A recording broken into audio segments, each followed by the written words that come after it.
Estaba pensando que cantáramos ahorita la introducción a pero uno, hace bastante frío y la voz no sale. Y dos, no tengo soporte ahí que me ayude a cantar. A menos que ustedes sí me ayuden a cantar fuerte, hermanos. ¿Sí? ¿Podrían? ¿Solo en Jesús? ¿Sí? No, no, nada más de ganas, ¿no? Pero que podamos. ¿Te lo sabes? ¿Te lo saben? ¿Solo en Jesús? ¿René? ¿Te lo sabes? Para que toques. Ayúdale, ¿no? Ahí con la guitarra, por favor. René.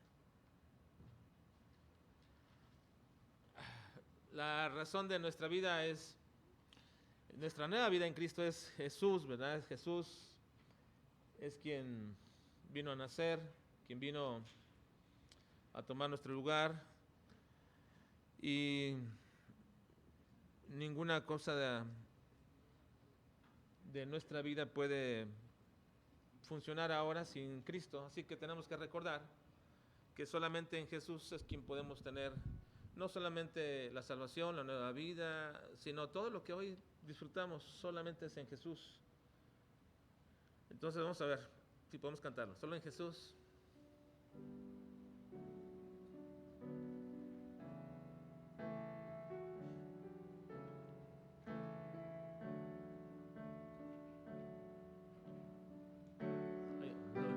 Ayúdame a cantar, hermanos, ¿sí? Solo en Jesús confiado estoy. Él es mi luz, fuerza y canción. La roca es Él, piedra angular, firme en angustia y tempestad. Cuán alto amor, profunda paz, Él calma el alma en ansiedad, consolador, y todo es Él, solo en su amor firme estaré, solo en Jesús, quien se encarnó, la plenitud de Dios llevó, su don de amor y rectitud, su propio pueblo rechazó, cuando en la cruz por mí murió, Él propició la ira de Dios, todo pecado Él cargó, y en su muerte vivo yo, la luz del mundo se humilló,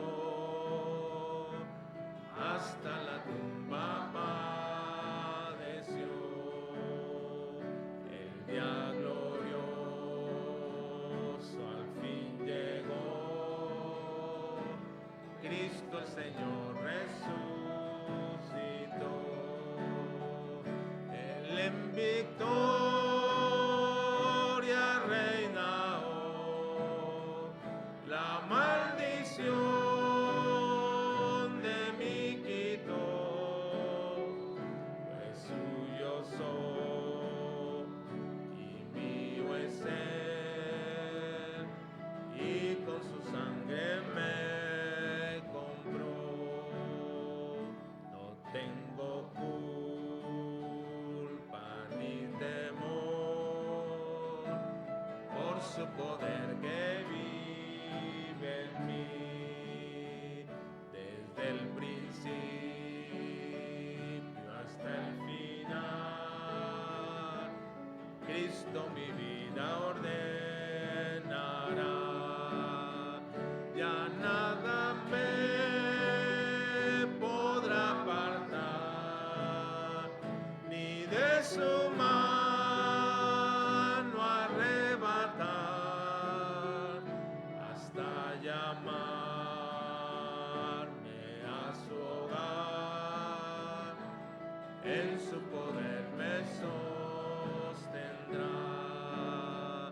ya nada me podrá apartar, ni de su mano arrebatar, hasta llamarme a su hogar. En su poder me sostendrá, hasta llamarme a su hogar. En su poder me sostendrá.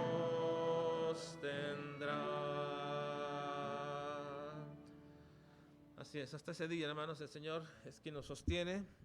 Hasta ese día que Él nos llame a su presencia, vayamos con Él mediante la venida de Cristo. Oremos. Padre, muchas gracias por siempre, Señor, ser nuestra ayuda, nuestro todo en nuestra vida. Gracias por Jesucristo, quien vino a tomar nuestro lugar, quien vino, Señor, a fortalecer nuestras vidas, a darnos una nueva perspectiva, a hacernos tus hijos, a guiarnos hasta ti, Señor. Gracias, Padre, por la bendición que tenemos en Cristo de ser tus hijos, ser cristianos. Ayúdanos, Padre, en esta mañana a entender un poco más acerca de la trascendencia de tu nacimiento. Te pedimos bendición en Cristo Jesús. Amén. Mateo capítulo 1, hermanos, estamos en esta última parte de pequeño estudio acerca de Jesús, verdadero Dios y verdadero hombre. Mateo capítulo 1. Y estamos en la tercera parte de este tema. El nacimiento de Cristo no solamente, hermanos, es la ocasión de una fiesta. El nacimiento de Cristo no solamente es el pretexto para festejar algo. Bueno, para festejarnos a veces digo yo, porque en realidad mucho de lo que hacemos nada tiene que ver con Cristo, ¿no? Ni los regalos, ni los arbolitos, ni las cosas que ponemos allí, ni cómo nos vestimos, ni cosas como estas, nada tiene que ver con Cristo, ¿no? Y ya lo entendemos esa parte y sabemos que lo que estamos haciendo simplemente es un festejo que tiene que ver con nosotros, no tiene que ver con Cristo. Por cierto, si alguno de ustedes ayer tuvo alguna cosa, lo importante es, ¿estuvo Cristo ahí realmente? ¿Fue el principal propósito de su reunión, de su momento, de su cena? ¿Fue Cristo lo principal? ¿Hablaron acerca de eso? ¿Recapacitaron un poco acerca del nacimiento de Cristo? ¿Observaron los pasajes? ¿Pensaron un poquito acerca de todo esto? ¿O todo eso no hubo tiempo? Lo importante fue lo demás. Miren, eso nos muestra muchas de las veces que no es lo que estamos festejando a Cristo. La Navidad no es más que hoy día un festejo que tiene que ver con nosotros y nada con Cristo. Pero deberíamos celebrar a Cristo, sí. Un día, no, siempre. Deberíamos, hermanos, siempre mantener nuestra perspectiva en todo lo que hacemos como algo teocéntrico, algo que tiene que ver con el Señor, sí, siempre. Y bueno, esa es la razón de que lo estemos recordando hoy una y otra vez. Y no trato de que se sientan mal porque ustedes quizás tuvieron una cena, festejaron algo. No, de ninguna manera. Eso es importante y qué bueno que lo hicieron como familia. Pero no les enseñemos a nuestros hijos que eso es Navidad. Eso no es Navidad. Los regalos no son Navidad. Los regalos no son esas cosas. La Navidad no es nada de eso. Porque si de ahí los enseñamos a nuestros hijos desde pequeños a qué eso es, entonces los estamos confundiendo mucho más de lo que este mundo lo hace, hermanos. Simplemente enseñémosles prácticamente, oremos con ellos y que aprendan qué tan importante es que Cristo vino a esta tierra, y eso es lo más importante. Así que el nacimiento de Cristo nos habla de una de las doctrinas más importantes y fundamentales acerca de Cristo. Jesús es verdadero Dios y verdadero hombre. Las semanas pasadas hemos establecido que como creyentes verdaderos necesitamos no solamente creer, sino también necesitamos saber todo lo referente a la persona a la cual honramos, a la cual adoramos y que llevamos su nombre. Somos cristianos. Es por eso que así nos llamamos, porque conocemos y sabemos quién es la persona que estamos honrando. Así que esto de llamarnos cristianos no es un simple nombre denominacional, es una marca verdadera de quienes somos. Cristo dijo que había varias marcas que nos iban a identificar con los demás. Por ejemplo, dijo que el amor entre nosotros era una marca de nuestra afiliación con Jesucristo. La gente debería de observar que el amor que nos tenemos es esa marca. Ahora, sé que no es una demostración meramente, hermanos, de cariño superficial, pero esta es una verdad, hermanos. Yo he ido por muchas partes de México y algunas partes fuera a predicar y siempre me encuentro a creyentes y eso nos identifica como hijos de Dios y hay un lazo inmediato al ser creyentes sin conocernos, ¿verdad? Porque hay precisamente alguien que nos unifica y este es Cristo. Ahora, también Cristo dijo que los frutos que damos en nuestra vida son una marca de nuestro nuevo nacimiento. Si el amor es una marca de nuestra afiliación con Cristo, el fruto que damos es una marca de que hemos nacido de nuevo. No puedes decir que eres un creyente, verdadero hijo de Dios, que has nacido de nuevo, si no hay fruto en tu vida que evidencie tal cosa.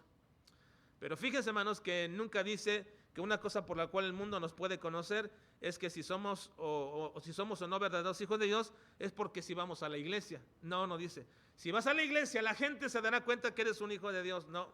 O que si desarrollamos algún ministerio dentro de ella o algún servicio, la gente sabrá que tú eres un hijo de Dios. Tampoco dice que si festejamos la Navidad o no, la gente va a reconocer que si somos o no somos hijos de Dios. Dice la Biblia que lo que va a reflejar si somos verdaderos discípulos, es decir, uno que aprende, no solamente que sigue, sino que aprende y se convierte en ese verdadero aprendiz, es precisamente que día a día está creciendo en el conocimiento del Señor.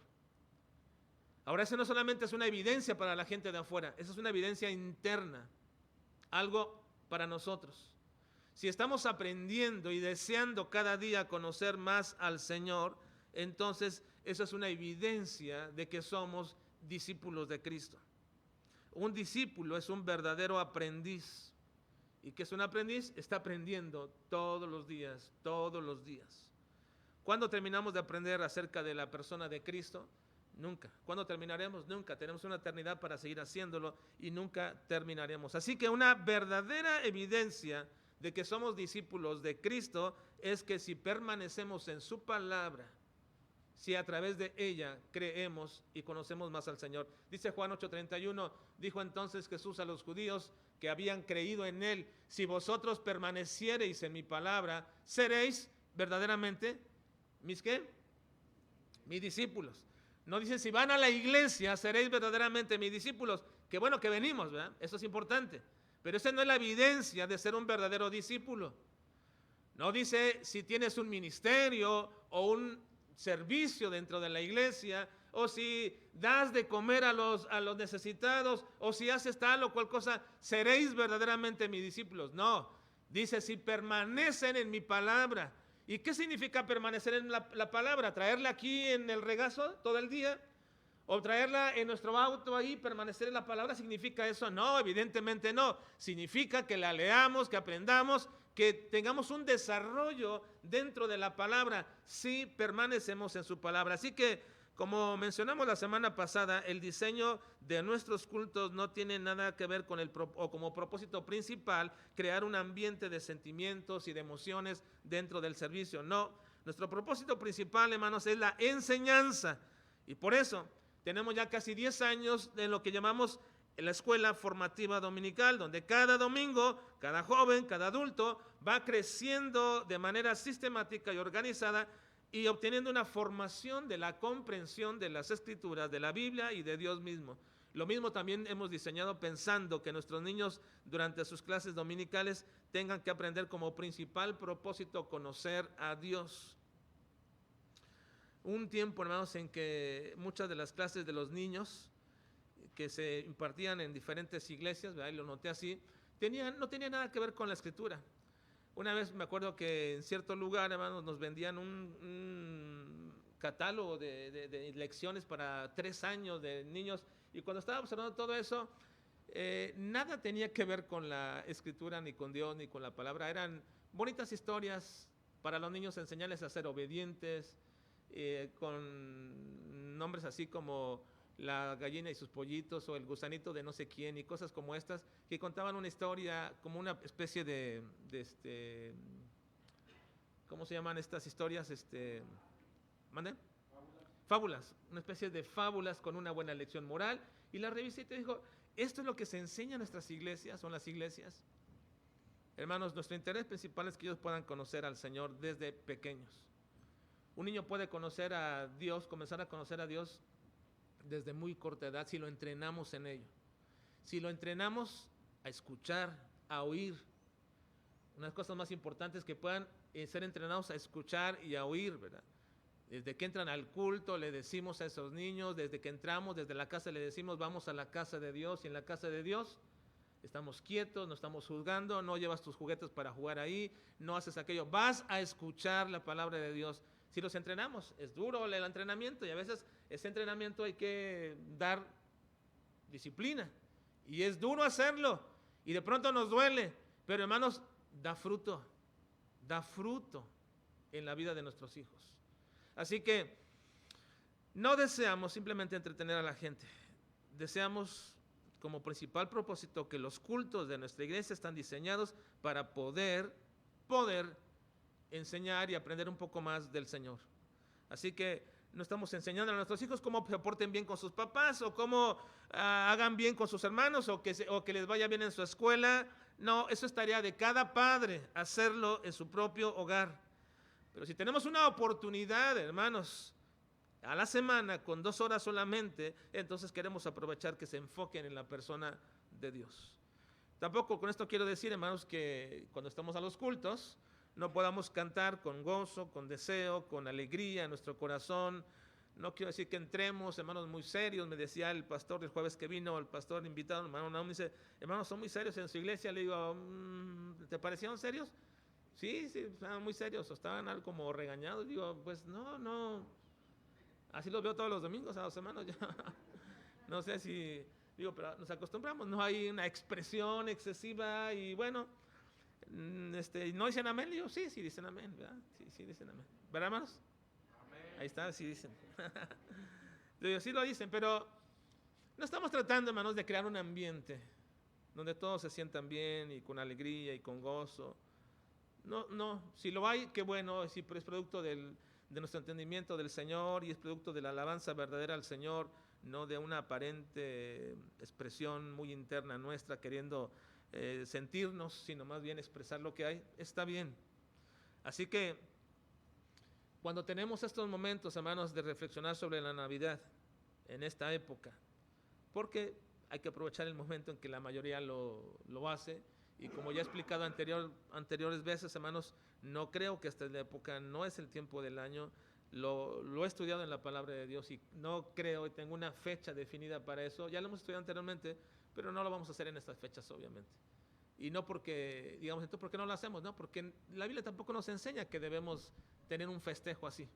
No hay tal ordenamiento de tener un festejo en este sentido. Pero aprovechemos el momento y entonces aprendamos un poco más acerca de Cristo.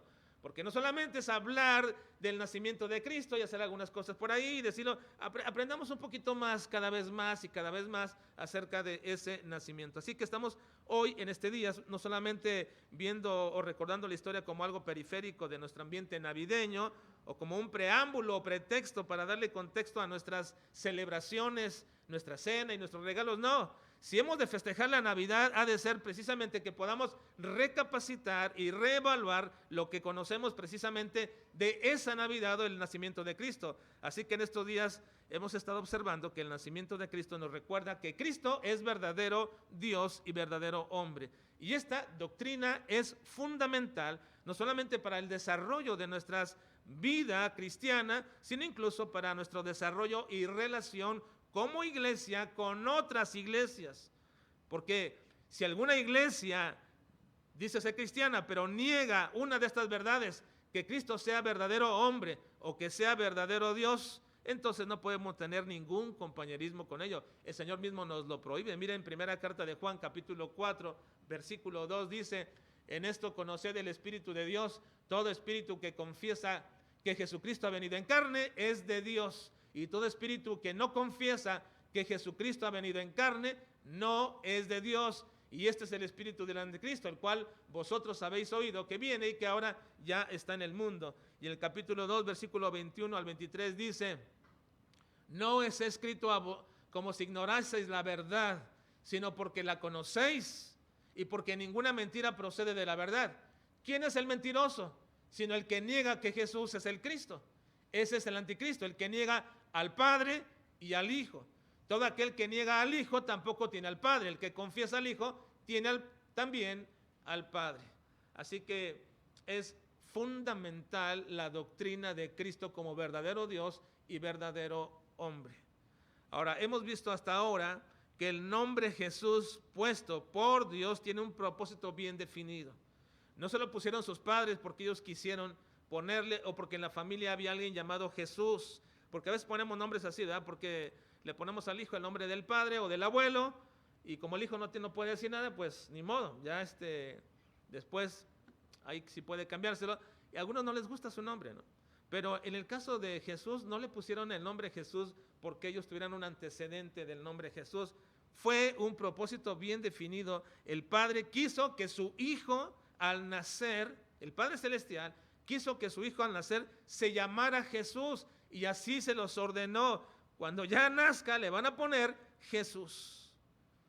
Al final son los padres quienes ponen los nombres, y así fue con Jesús. Su nombre fue puesto por el deseo del Padre Celestial con el propósito de hacer manifiesta su humanidad, su verdadera humanidad. Ya lo observamos esto en las semanas pasadas. Ahora también vimos que su nacimiento nos habla de su origen divino. Si su nombre nos habla de su aspecto humano, su nacimiento nos habla de su origen divino, para que no cupiera ninguna duda que ese nacimiento estaba manifestando que aunque Jesús era verdadero hombre, también es verdadero Dios. Y su nacimiento, la forma como nació, nos lo comprueba. Así que vimos que ese nacimiento que marca el origen divino del Señor se está manifestado en varios aspectos, y solamente vamos a ver dos. La semana pasada vimos uno, veremos ahora, aunque en realidad tengo una lista de 5 aspectos del nacimiento de Cristo, los cuales no nos dará tiempo obviamente de observarlos, pero solamente veremos 2 aspectos de ese nacimiento como algo único que manifiesta su origen divino. La semana pasada vimos entonces que el primer aspecto de ese nacimiento es que fue inverosímil, es decir, increíble. Nadie creía que eso hubiera pasado, que María tuviera un hijo sin haberse juntado con José. Por eso Mateo aclara: antes que se juntasen se halló que había concebido. ¿Quién podría creer eso? Bueno, el único que podría creer que no fue José quien procreó a ese niño era el mismo José y María, nada más. No sé si los padres pudieron tener alguna duda o los suegros, pero definitivamente quienes sí sabían que nada tenía que ver ellos con ese nacimiento eran tanto María como José. Así que no era creíble ese nacimiento, debido a que María concibió sin que ella se juntase con José, aun cuando ellos estaban desposados. Y hablamos que ellos no hubieran caído en ningún quebrantamiento de la ley, porque ya estaban casados. Recuerden que los judíos había 3 momentos de ese casamiento. El compromiso que se hacía solamente entre los padres, nada más. Me gusta tu hija para mi hijo, y ahí entre ellos se hacían el compromiso. Y luego después, ya que estaban seguros de todo eso, pues llevaban a los novios, es decir, al hombre y a la mujer, para que se conocieran y dijeran: bueno, ustedes ya están a partir de este momento desposados. Ya era legal ese momento. Y luego después de un año aproximadamente venía las fiestas de las bodas, donde ya ahora sí podían vivir juntos.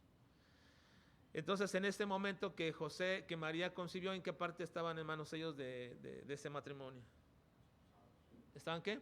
Desposados, ¿verdad? Ellos estaban desposados, es decir, legalmente casados. Así que cuando José se dio cuenta que había concebido, ¿qué quiso hacer? ¿Pero qué quiso hacer? Divorciarse de ella. Eso significa, quiso dejarla secretamente. Quiso divorciarla sin infamarla, sin hacer ningún alarde, sin exponer la causa, simplemente la quiso divorciarse de ella o dejarla. Y es donde precisamente nos lleva a la segunda parte de de este aspecto del nacimiento, lo que vamos a ver en esta mañana. Ahora, vimos en este momento que Dios había forjado un carácter en José. ¿Cuál era este carácter? Esto es de parte de Dios, no fue producto meramente de él, aunque él obviamente es parte de esto y también sus padres, pero el carácter de José, ¿cuál era, hermanos? ¿Era qué? Justo, era un hombre justo, es decir, alguien que vivía de acuerdo a la ley de Dios. Ese es un hombre justo, alguien que vive de acuerdo a la ley de Dios. Alguien justo es aquel que sigue la justicia de Dios reflejada en la ley. El carácter manifestado aquí, este es un hombre justo, no se refiere a un carácter moral, se refiere a la descripción de un hombre que vive de acuerdo a las leyes de Dios. Esto es lo que Dios manda, lo hace. Esto es lo que Dios determina, bueno, y que sigue, y que tú debes seguir, lo sigue. Ese es el hombre justo. No es el carácter moral de una persona. Es un hombre que es descrito como alguien que sigue la ley del Señor. Hombre justo. Así que entonces Dios había forjado a José de acuerdo a sus leyes, imponiéndole sus leyes, y siguiéndolas. ¿Quién forjó entonces el carácter en José? No fue él mismo, ni fueron sus padres, fueron las leyes de Dios. Si tú sigues las leyes de Dios, entonces eres un hombre que sigue la justicia de Dios, y por tanto eres un hombre justo. Justo. No sé si me doy a entender esta parte, hermanos, pero es muy importante entenderla. Cuando uno sigue las leyes de Dios, no es que tú mismo te forjes como un hombre justo. Es Dios que mediante sus leyes te hace un hombre justo, una mujer justa. Bueno, vamos a ver, hermanos, hoy el segundo aspecto del nacimiento de Cristo, esta mañana. Y es que el nacimiento de Cristo prueba que Cristo era Dios porque fue un nacimiento imposible. No solamente fue increíble, sino que fue un nacimiento imposible, obviamente para los hombres. Recuerden que lo imposible para los hombres ¿es qué? Posible. Es posible para Dios. Lo imposible para los hombres es posible para Dios. Para determinar lo que es posible para Dios, entonces debemos determinar que es imposible para los hombres. Y vamos a verlo, por favor, versículo 23. Estamos ahí, hermanos, en nuestro pasaje, Mateo 1, 23. Pero vamos a hacer lo siguiente, voy a leer del 18 para seguir la historia y nos quedamos todos en el 23, por favor. Entonces, digamos la lectura, hagámosla juntos todos. Lectura del Mateo 18 y nos quedamos en el 23 porque es la segunda parte que vamos a observar en esta mañana. Juntos leamos. Dice: el nacimiento de Jesucristo fue así. Estando desposada María, su madre, con José, antes que se juntasen, se halló que había concebido del Espíritu Santo. José, su marido, como era justo y no quería infamarla, quiso dejarla secretamente. Y pensando él en esto, he aquí un ángel del Señor le apareció en sueños y le dijo: José, hijo de David, no temas recibir a María tu mujer, porque lo que en ella es engendrado del Espíritu Santo es. Y dará a luz un hijo y llamará su nombre Jesús, porque él salvará a su pueblo de sus pecados. Todo esto aconteció para que se cumpliese lo dicho por el Señor por medio del profeta cuando dijo: he aquí una virgen concebirá y dará a luz un hijo y llamará su nombre Emmanuel, que traducido es Dios con nosotros. Bueno, ahí nos vamos a quedar en nuestro relato y vamos a enfocarnos en el versículo 23. El versículo 23 es una alusión de Mateo a la profecía de Isaías, donde dice: he aquí una virgen concebirá y dará a luz un hijo y llamará su nombre Emmanuel, que traducido es Dios con nosotros.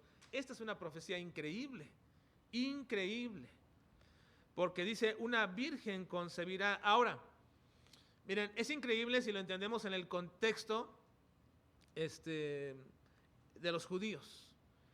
Porque si lo entendemos en nuestro contexto, hermanos, decir que una virgen conciba puede darse a entender que la señorita virgen llegó al matrimonio y concibió en la noche de bodas. ¿Se puede entender eso? Sí, puede ser. Puede ser así. Se puede entender. Sin embargo, en el contexto hebreo, miren, la traducción más adecuada de este texto, hermanos, la traducción más adecuada de este texto significa lo siguiente. He aquí, una virgen embarazada dará a luz un hijo. Una virgen embarazada dará a luz un hijo. Ese es en la forma hebrea y diríamos en la forma literal. No está hablando, cuando dice la palabra concebir, se traduce así, pero no está hablando de un verbo, sino más bien de un calificativo. En el texto hebreo, la palabra o la profecía no denota un verbo, concebirá, sino denota un calificativo. La virgen, y se traduce literalmente embarazada, dará a luz un hijo. Así es como se traduce literalmente. Ahora, esto sí sería obviamente algo sorprendente como señal para todos los judíos. ¿Una virgen embarazada? Sí, porque está hablando de un calificativo de alguien que es algo imposible. ¿Cómo está una virgen embarazada? Ahora, precisamente como hemos dicho, el nacimiento de Cristo es imposible y por eso podemos denotarlo como algo divino. Es cierto, hermanos, que en el Antiguo Testamento encontramos innumerables casos como Sara, Raquel, Ana y muchas mujeres, donde esas mujeres no podían concebir hijos por causa de las condiciones físicas y algunas de ellas ya está casi imposible por cuestión de su edad. Por ejemplo, Sara tenía 90 años cuando concibió a Isaac. Ahora, la edad de Sara no es como las edades de los antiguos, donde podemos decir, bueno, es que eran 90 años, pero vivían ellos cientos de años. No, la edad de Sara ya se acercaba más al tiempo de la edad normal de todas las mujeres. De hecho, la de Abraham mismo, de todos ellos, ya era una edad más cercana a este tiempo. Cuando Sara tenía 90 años, ella misma dijo, es imposible que yo pueda tener un hijo, porque su edad, aparte dice, ya le había cesado la costumbre de las mujeres. Ella misma lo declara, no, esto no es imposible, no puedo concebir absolutamente nada, no puedo tener un hijo. Sin embargo, Dios hizo eso como un verdadero milagro. Fue una acción sobrenatural que estas mujeres concibieran hijos, algo que Dios manifestaba su poder grande dándoles hijos a estas mujeres. Pero lo que respecta de Cristo, hermanos, no lo podíamos solamente catalogar como sobrenatural, sino más bien antinatural. Es antinatural, no solamente sobrenatural, sino antinatural. Y esta es la manifestación del poder y la deidad sobre el nacimiento de Cristo. ¿Por qué es antinatural? Bueno, la concepción de estas mujeres que eran estériles por cuestiones físicas y cuestiones de la edad era sobrenatural porque había un matrimonio, porque estaban casadas, y el hecho de que concibieran, bueno, fue una acción milagrosa de parte de Dios, y diríamos que esto es sobrenatural. Pero lo que respecta al nacimiento de Cristo es antinatural. ¿Por qué? Porque una virgen está embarazada. Es decir, no ha habido cercanía, no ha tenido contacto con ningún hombre. Y precisamente, hermanos, el hablar de la superación de las cuestiones normales en la vida como algo sobrenatural es como se define un milagro. Miren, normalmente definimos un milagro así, que es aquello que sobrepasa lo que es normal bajo circunstancias normales por medio de acciones imposibles para los hombres. Un milagro es la superación de una circunstancia normal por medios y imposibles para los hombres. Dios hace un milagro. Ahora, respecto al nacimiento de Cristo, hermanos, decimos que no solamente es algo sobrenatural, sino más bien es antinatural. El nacimiento de Cristo no fue sobrepasar simplemente lo natural, sino que fue en contra de la naturaleza misma, porque sobrepasó la naturaleza de la mujer que está casada y que no puede tener hijos, pero lo de María es antinatural, porque ella ni siquiera había tenido contacto como mujer con su marido. Era una mujer virgen, no había conocido varón que pudiera concebir de parte de ello. Así que entonces, en el diseño de Dios del cuerpo femenino, que aun cuando en la maduración de su cuerpo una mujer puede llegar a cierta etapa para ser madre, no puede tener hijas por sí misma. No puede tener hijos por sí misma. Una mujer no puede tener hijos por sí misma, es decir, ya se madura su cuerpo, puede estar apto para ser madre, pero no va a ser madre nunca. Por sí misma no puede hacerlo. Ahora, han existido teorías al respecto, hermanos, tratando de explicar lo que podría ser factible esta situación. Como saben, siempre hay gente que trata de quitarle a lo milagroso y al poder de Dios y a lo que Él hace una explicación aparentemente. Y hay gente que ha incluso intentado explicar esta situación con un concepto que se llama partenogénesis. Esto supuestamente ha sucedido en algunos animales, en algunos seres vivos, nunca en un ser humano, nunca en ningún mamífero, pero supuestamente existe una pequeña división del óvulo de una mujer que contiene los elementos también masculinos y que por sí misma, de pronto ese óvulo, por algunas circunstancias, creó un nuevo ser. ¿Ha acontecido esto? Sí está documentado y le han llamado a esto partenogénesis, es decir, nacimiento de una virgen.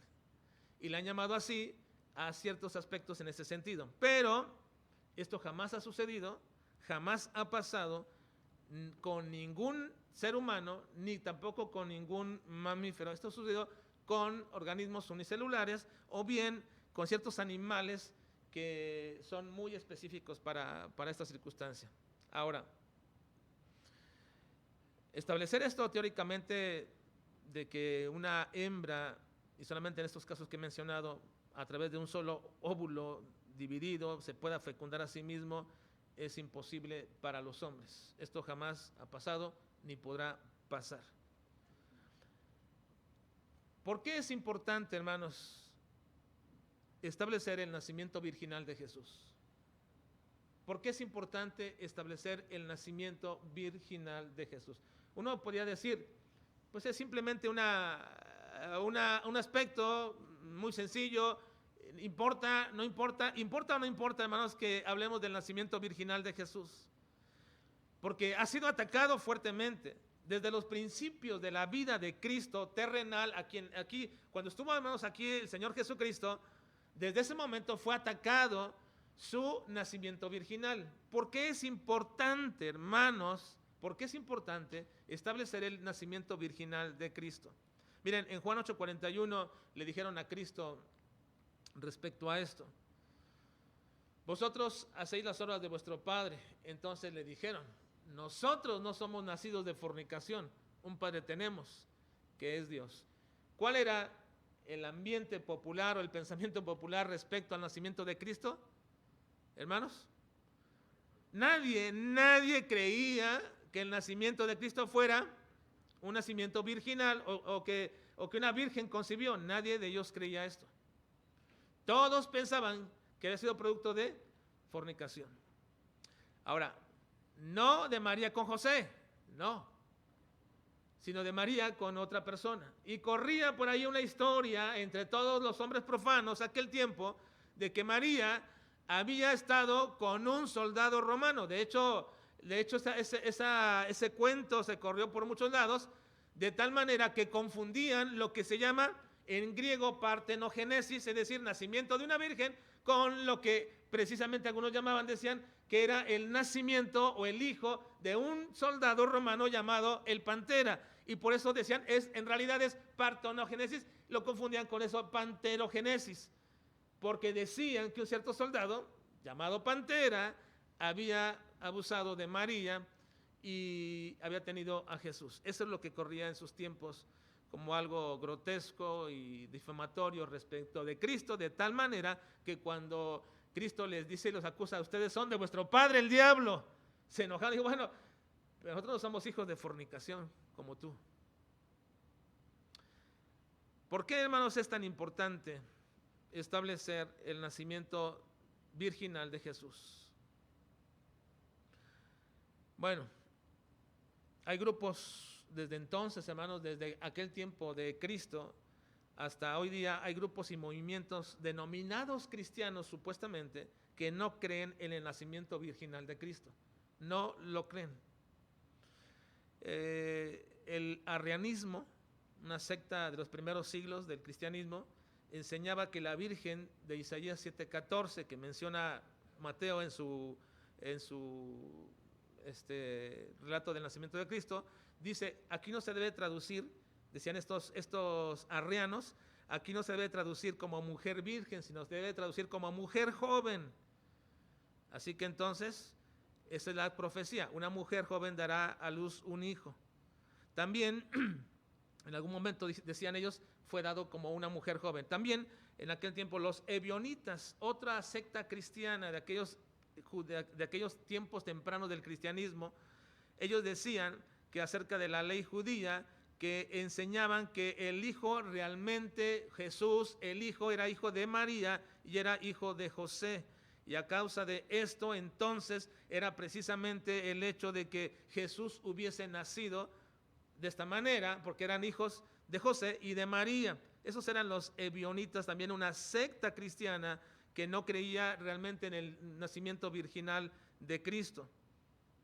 Y así podemos hablar también de los gnósticos, una secta cristiana también de aquellos inicios que creían que lo físico y lo divino no podían coexistir nunca, ni lo físico ni lo divino pueden coexistir. Así que entonces afirmaban que Cristo nunca pudo haber tenido un cuerpo material y por lo tanto Jesús solamente era una aparición nada más virtual de un ser humano, pero no era un verdadero hombre. Y bueno, de ahí todos los tiempos siempre ha habido ataques en cuanto a la persona de Cristo, si es verdadero hombre o si es verdadero Dios. Ahora, pareciera ser que no hay ninguna importancia a establecer el nacimiento virginal de Cristo, para muchos. Yo no sé si para ustedes, hermanos, pero si estamos hablando de la Navidad, entonces hay que enfatizar algo que la Escritura ha querido que entendamos claramente, que el nacimiento de Cristo fue virginal. No es solamente un dato, diríamos ahí colorario, un dato más por ahí aparecido para establecer una narrativa. No. El nacimiento de Cristo era tan importante, es tan importante, que fue dicho y que fue registrado por Mateo. Es tan importante el nacimiento de Cristo. Ahora le pregunto a ustedes, ¿le parece a ustedes que a Dios le daría lo mismo haber hecho que su hijo naciera de una virgen o no? Hermanos, ¿les parece que a Dios le daría lo mismo a Dios establecer que su hijo naciera de una virgen o no? ¿Que eso era algo sin importancia? ¿Les parece que le daría lo mismo a Dios? Hermanos, no. ¿Por qué será tan importante para Dios establecer la virginidad de María y el posterior nacimiento de Cristo, de una virgen? ¿Por qué será tan importante para Dios establecerlo así? ¿No podría simplemente haber nacido de forma normal de un hombre y una mujer y luego adoptarlo como hijo verdadero de Dios? Déjenme decirles, hermanos, que el nacimiento virginal de Cristo es importante porque esto prueba su deidad. El nacimiento de Cristo es importante porque esto prueba su deidad. Un hombre y una mujer no pueden concebir o no podrían haber concebido a Dios. Entonces Dios ya no sería Dios. Los humanos crearían a un Dios.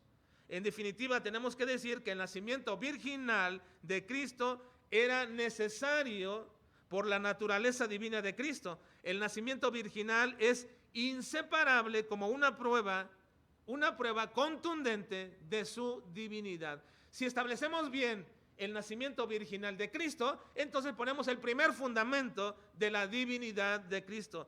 Pero también, si negamos el nacimiento virginal de Cristo, estamos negando la divinidad o la deidad de Cristo.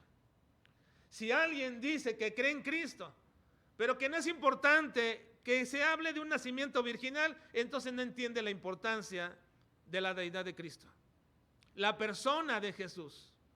Ese es el fundamento, hermanos, de nuestra enseñanza en estos días. Establecer que el nacimiento de Cristo, la Navidad, el día que Cristo nació, establece perfectamente que Jesús es verdadero hombre y Jesús es verdadero Dios. Ahora, no voy a probar en esta mañana todo lo que podríamos hablar acerca de este nacimiento virginal como una prueba de su deidad. No voy a probar todas las bases antiguo testamentarias de esta verdad, pero les diré que esta era una profecía. Así debería de nacer Jesús, de una mujer virgen. Y tenemos un pasaje explícito y tenemos un pasaje implícito. Además de muchos textos que pueden arropar esta verdad. Pero solamente tenemos en la Escritura, hermanos, dos cosas que deberíamos observar del nacimiento virginal de Cristo. Ya antes de hablar de estos textos, déjenme decirles lo siguiente una vez más y recalcar. ¿Por qué es importante establecer el nacimiento virginal de Cristo? ¿Por qué era importante establecer que María era virgen cuando concibió a Jesús? Porque eso prueba su deidad. Si no creemos en el nacimiento virginal de Cristo, no creemos en su deidad. Negamos la deidad de Jesús. Así que no es cualquier cosa ni un dato más. Es la base fundamental por la cual al principio el Señor va a establecer que su Hijo es verdadero Dios. Y vean, tenemos un pasaje explícito para esto, como es Isaías 7:14. Es el texto que cita Mateo. Isaías 7:14 dice, por tanto, lea conmigo, dice.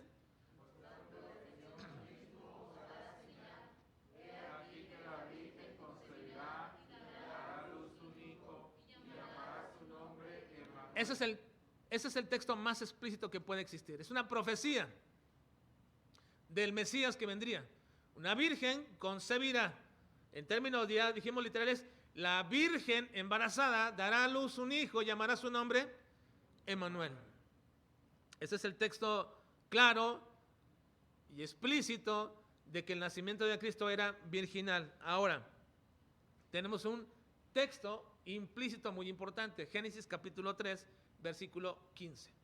Génesis 3:15. Dice, y pondré enemistad entre ti y la mujer, y entre tu simiente y la simiente suya.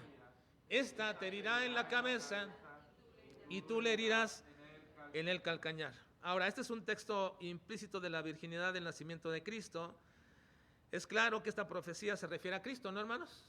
¿Es claro? No tengo que probar eso. ¿Esta profecía se refiere a Cristo? No. Hermanos, es lo que se llama en teología el protoevangelio, el primer evangelio, el primer anunciamiento de la venida de Cristo.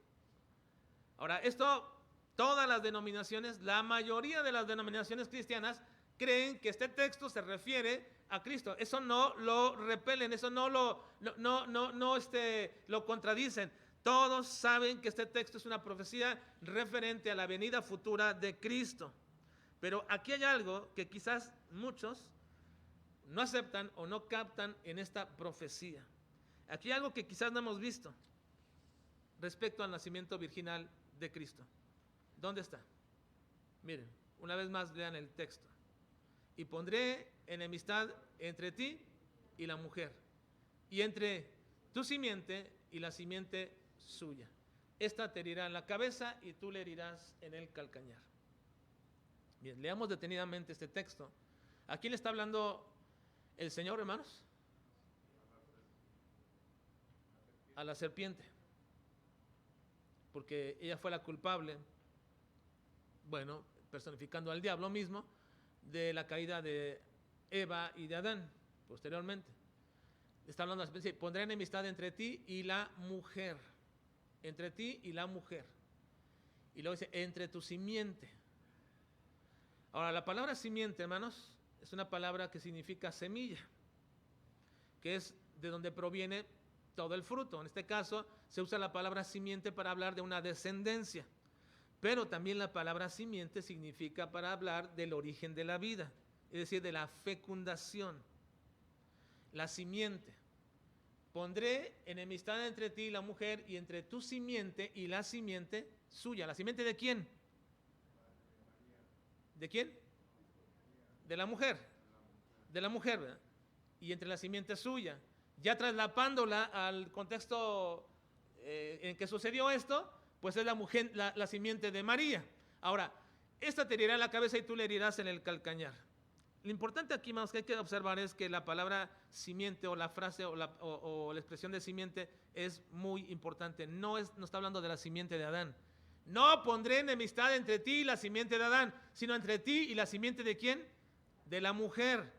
Es entendido de forma general en toda la Escritura que cuando se habla de simiente, siempre se habla de la simiente del hombre.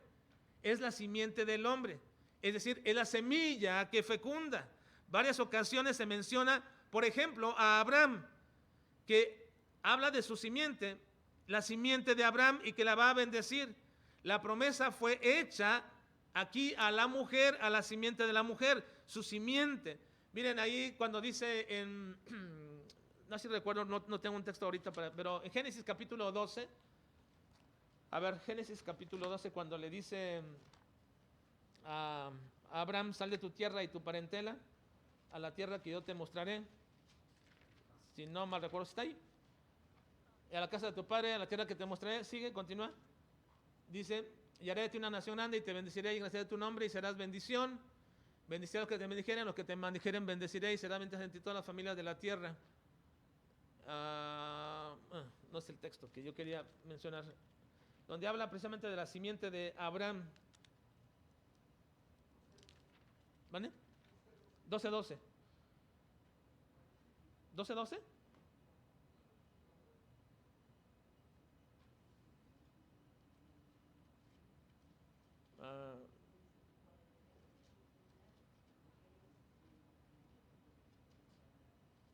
No sé, ¿12:12? No. Hay un pasaje donde dice, bueno, aquí en este mismo texto, dice, la simiente de Abraham serán benditas en él la simiente de Abraham. Bueno, no tengo aquí este texto, iba a probar esto. Pero bueno, cuando ustedes lo lean, hermanos, y cuando lean la Escritura, nunca van a encontrar que la frase simiente se refiera nunca a la simiente de la mujer, porque en términos biológicos, la mujer es fecundada, pero quien pone la simiente, ¿quién es? ¿Quién es? El varón, el hombre. Por eso se usa la palabra simiente siempre referente al hombre. La simiente es referida al hombre, la simiente del varón, la simiente del hombre. Toda la Escritura así lo menciona siempre, la simiente del varón, la simiente del hombre. Bueno, cuando dice aquí, pondré enemistad entre tu simiente y la simiente de la mujer, está hablando, hermanos, de algo diferente, la simiente de la mujer, y ahí es un texto implícito para referir que no hay relación de varón en el sentido de la profecía de Cristo. No es la simiente del hombre, es la simiente de la mujer, porque la mujer fue fecundada por la obra del Espíritu Santo.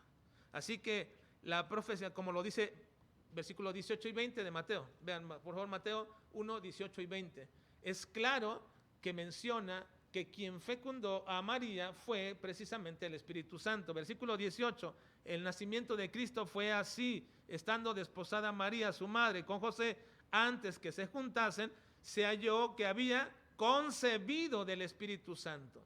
Había concebido del Espíritu Santo. Ahora vean por favor el versículo 20. Y pensando él en esto, he aquí un ángel del Señor le apareció en sueños y le dijo, José, hijo de David, no temas recibir a María tu mujer, porque lo que en ella es engendrado del Espíritu Santo es. Ahora, entendamos que no se habla de la simiente del hombre, se habla de la simiente de la mujer, porque no hubo nunca hubo una acción de hombre en María. Así que María era una virgen que concibió del Espíritu Santo. Así que tenemos la profecía implícita de Génesis 3:15. Tenemos la profecía explícita de Isaías 7:14 y tenemos el relato de Mateo que aclara en 3 ocasiones esta circunstancia única y especial. El Espíritu Santo reveló a Mateo cómo sucedió el nacimiento. El ángel le aclaró a José ¿Cómo es que María estaba embarazada? Y Mateo interpreta la profecía de Isaías 7:14 como un nacimiento virginal. Así que no hay duda, el nacimiento de Cristo fue virginal y es claramente la evidencia de la identidad de este niño. La naturaleza humana de Jesús provino de María, pero la naturaleza divina de Jesús, ¿de quién provino? Del Espíritu Santo. Del Espíritu Santo. Así que Jesús es verdadero Dios y verdadero hombre. Verdadero hombre. No hay duda. Se establece claramente. Hay profecía para ello. Mateo lo recalca y quiere aclarar. El nacimiento de Cristo fue virginal. ¿Es importante el nacimiento de Cristo virginal, hermanos? ¿Es importante? ¿Por qué? Porque establece su deidad. Establece su deidad. Fue verdadero hombre porque María le dio esa naturaleza humana, pero fue verdadero Dios porque el Espíritu Santo engendró en María al Hijo de Dios, al verdadero Dios. Y por eso ese niño debería de ser conocido como Emmanuel, Dios con nosotros. Bueno, culminemos esta mañana. Culminemos, hermanos. La naturaleza virginal de María antes del nacimiento de Cristo siempre debe entenderse en el contexto físico. Culminando esta mañana esta parte. Cuando hablamos del nacimiento virginal de Jesús, estamos hablando que una virgen concibió del Espíritu Santo y eso manifiesta que es verdadero Dios. Ahora, la naturaleza virginal de María antes del nacimiento de Cristo siempre se debe entender en el contexto físico, no en ningún contexto espiritual. ¿María era virgen cuando concibió, hermanos? Sí. ¿Se refiere a algo espiritual esto? No. Se refiere a algo físico. Y es claro, el relato sí lo menciona. Una mujer físicamente virgen concebirá a un hijo. Así que entonces, nunca deberíamos entender que la naturaleza virginal de María sea algo más allá de lo físico. Con ello no estamos diciendo que no tuviese virtudes cristianas, especiales por las cuales Dios utilizó a María. Estamos diciendo que fue un elemento escogido de parte de Dios. Y si debemos recalcar que en nuestro contexto religioso mexicano, sobre todo, la virginidad de María ha llegado a tal grado, hermanos, de ignorancia y de fanatismo porque echan por encima de la palabra de Dios su propia percepción religiosa. Nunca estamos diciendo que María fuera siempre virgen. No es así. No existe en la palabra de Dios esto. No es una doctrina que pueda encumbrar o que pueda demeritar a María de ninguna manera. María fue virgen hasta el nacimiento de Cristo. Fue virgen hasta el nacimiento de Cristo. Por dos causas. María dejó de ser virgen hasta el nacimiento de Cristo. Número uno, porque nació Cristo. Y número dos, porque después tuvo una vida marital normal con José.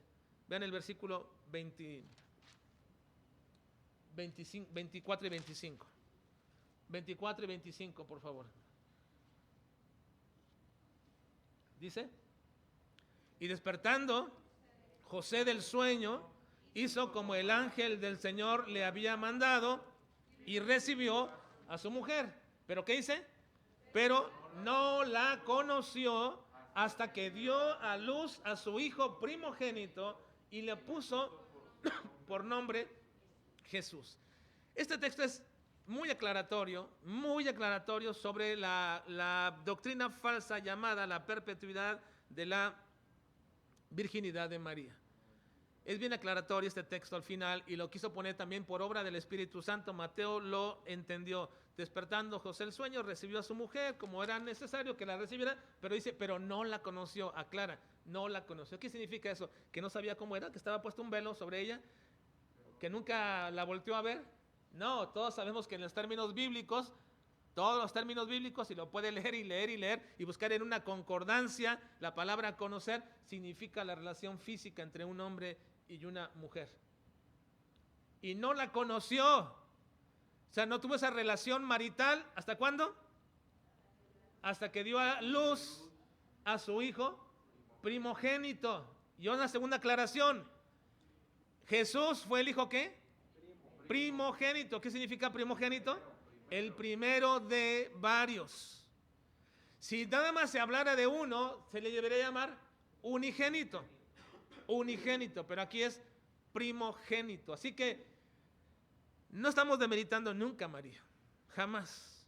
María fue un instrumento escogido de parte de Dios. Fue virgen antes del nacimiento de Cristo, durante el nacimiento de Cristo, pero cuando Cristo nació, dejó de ser virgen. Uno, por cuestión del nacimiento, y dos, porque realizó una vida normal como todas las mujeres. Así que, pensando en nuestro contexto religioso mexicano, cuando nosotros decimos, hablando de la Virgen María, que ha llegado a tal grado, como he dicho, de ignorancia y fanatismo, y le dan una posición de santidad y divinidad a la virginidad, es totalmente incorrecto y blasfemo, incluso hasta llamarle la Santa María, Madre de Dios. No es así, no es de esta manera. Pero también, hermanos, hay que recordar que después del nacimiento de Cristo perdió su virginidad, no existe una doctrina de María siempre virgen, y debido al nacimiento también de su vida matrimonial, tal como es aclarado en el texto que hemos leído. Ahora, algunos quieren desacreditar esta situación diciendo que el adverbio, me he encontrado a alguien diciendo que el adverbio de tiempo explicado aquí, hasta que, no significa que después sí lo hizo. Y dan una argumentación, la cual hoy no quiero hablar acerca de esto porque, aunque pudiera algunos, les pudiera algunos convencer, definitivamente no es así. El adverbio de tiempo hasta que habla de una condición que después cambia. Hasta que y después cambió tal condición. Bueno, es un estudio que podemos hacer en otro tiempo, no ahora, pero lo que sí quiero decir, hermanos, es que así como vimos que José fue distinguido por Dios y forjó a un hombre justo con sus leyes, y este hombre justo trató a María decente, correcta y honestamente, como debería ser un hombre justo y como debería ser todos nuestros jóvenes que están siendo enseñados en los caminos del Señor a imitar al varón perfecto. Cada varón de nuestra iglesia, cada joven debería de respetar a las señoritas y debería de amar verdaderamente la voluntad de Dios en su vida, así como le hemos hablado anteriormente acerca de José como el hombre justo forjado por Dios. También tenemos que decir en esta mañana que esperamos que nuestras hijas, nuestras señoritas de nuestra iglesia mantengan también la misma pureza de María hasta el día de su casamiento. Que hagan un compromiso con Dios de agradarle y honrarle, manteniéndose puras para sus futuros maridos. En medio de una sociedad, hermanos, mundana, lasciviosa, sensual, promiscua, la condición de virginidad, no solamente en las mujeres, sino también en los hombres, ya casi no tiene ningún valor. Pero no debería ser así para los cristianos ni en nuestra iglesia. No es que seamos chapados a la antigua y no es que seamos retrógradas, simplemente es mantener el diseño de Dios del matrimonio. En todo sea honroso el matrimonio y el hecho sin mancilla, pero a los fornicarios y adúlteros los juzgará Dios. Así, hermanos, que Dios nos permita ver a nuestros jóvenes casarse como el Señor ordena, o como os dice la frase tan común y popular, como Dios manda, ¿verdad? Oremos por nuestras jovencitas. Padres, cuidemos esa virtud especial en sus vidas.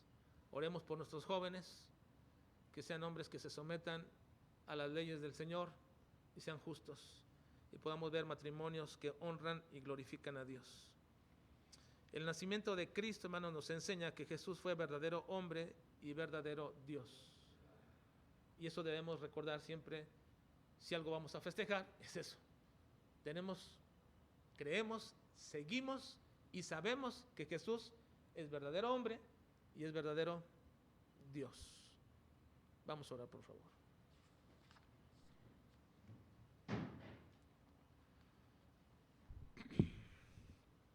suplicamos, Dios, en esta mañana que nos permitas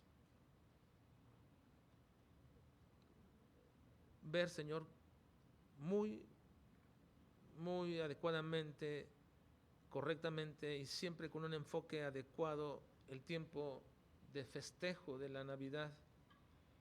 Y recordar, Padre, que no solo es contar una pequeña historia y tenerla como un pretexto para cosas que nosotros queremos hacer, sino que debe enseñarnos y recordarnos cosas fundamentales de nuestra fe.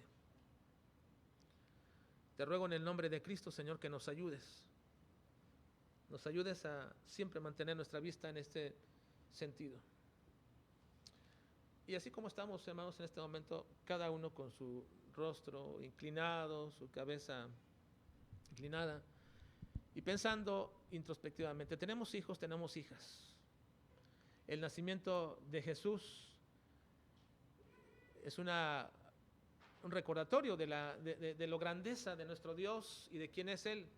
Pero también hay aspectos humanos dentro de toda esta historia y nos debe recordar que tenemos un compromiso como padres de forjar hijos varones justos que honren a Dios siguiendo la justicia de Dios y cuidar de nuestras hijas que se mantengan puras delante de Dios, que se mantengan siempre en esa pureza sexual de sus vidas hasta el día de su casamiento. Hay un compromiso en todo ello. Si hemos de forjar generaciones nuevas que honren a Dios, entonces cuidemos aspectos fundamentales en esto. Así que, señorita, te invito a que te comprometas delante de Dios a mantenerte de esta manera. Y joven, a ser un hombre, un varón justo a la medida de la justicia de Dios. Y padres, a esforzarnos a cuidar de nuestros jóvenes, nuestros muchachos, cuidarles en todo este proceso. Señor, ayúdanos a no solamente buscar el bien de nuestros hijos, sino a buscar tu honra y tu gloria. Y una manera muy práctica en nuestras vidas es mantener a nuestros hijos en estos aspectos y dirigirlos adecuadamente, Padre. Y corregirles cuando hay que corregir y disciplinar cuando hay que hacerlo, Padre. Ayúdanos para que tu nombre sea glorificado y para que este mundo pueda observar las marcas verdaderas de un hijo de Dios. Alabamos y bendecimos tu nombre en esta mañana, en Cristo Jesús. Lo agradecemos y lo pedimos. Amén. Vamos a despedirnos, hermanos, esta mañana de nuestro culto.